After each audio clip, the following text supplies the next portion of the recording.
Anei, ko te reihi rua te kaumā waru under 19 girls W12 250 metre.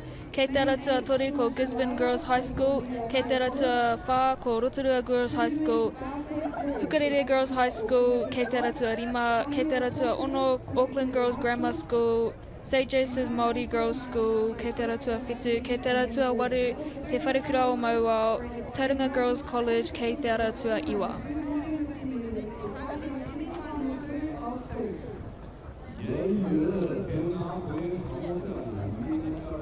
Anei te whiringa whānui tuatahi.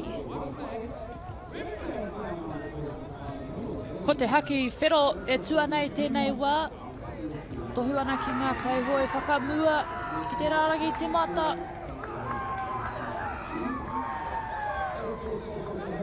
Ko te haki kākāriki kua tui tēnei te whiringa whāiti tuatahi, whiringa whānui tuatahi.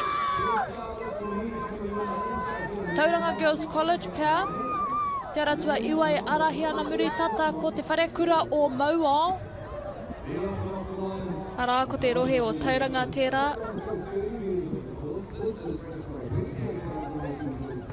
Tērā pia whakangungu tahi rātou. Engari ki konei ko Gisborne Girls High School, e whakanga ana mo tērā tūranga tuarua. Taku mōhio Gisborne Girls I whakaihua kai tērā tau.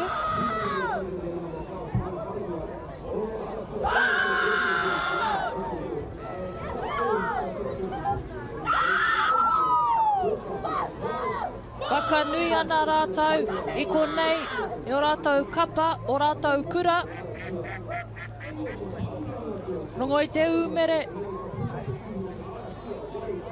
Ko te aratua waru I nāianei, e puta ana te ihu te whare kura o Mauao. Kāre ke he tiro tiro. Muri tata mai ko Auckland Girls Grammar. Tua toru taku mōhio I te aratua whitu St. Joseph's Māori Girls College.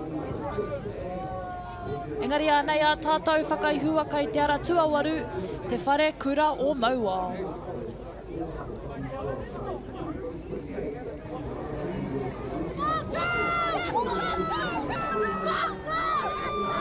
Ka kite I te matangirua o te hoi, te timatanga o te reihi.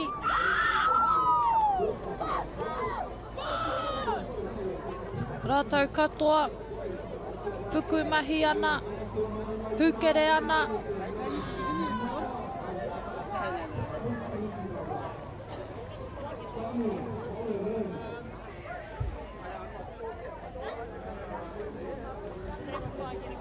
Anei ngā whakaputanga tuatahi I te aratua waru te wharekura o Mauao, tuarua Auckland Girls Grammar, tua toru St. Joseph's Māori Girls College, Gisborne Girls, Big Booms I te aratua toru, Rotorua Girls, me te aratua rima, Hukarere Girls College.